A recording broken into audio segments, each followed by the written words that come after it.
திருநெல்வேலி சட்டமன்ற தொகுதியில் என்டிஏ கூட்டணி அதிமுக வேட்பாளராக தச்சை கணேசராஜா போட்டியிடுகிறார்.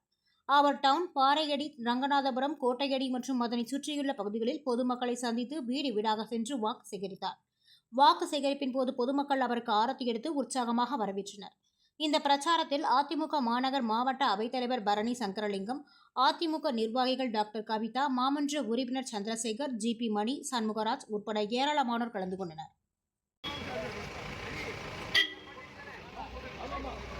வாக்காளர் பெருமக்களை வருகிற 23ஆம் தேதி 1ஆம் நம்பர் பட்டனை அளித்து இரட்டை இலை சின்னத்திற்கு வாக்களியுங்கள்.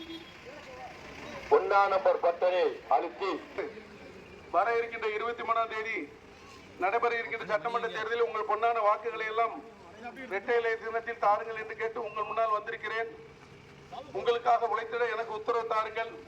இந்த இருண்ட ஆட்சி, இந்த மக்கள் விரோத ஆட்சி, இந்த பாசிச ஆட்சி இந்த அப்புறப்படுத்த வேண்டும். மீண்டும் ஒரு விவசாயி இந்த நாட்டை ஆள வேண்டும். அம்மாவின் ஆட்சி வர வேண்டும். எடப்பாடியார் முதல்வராக வர வேண்டும். மாணவர்கள் விவசாயிகள்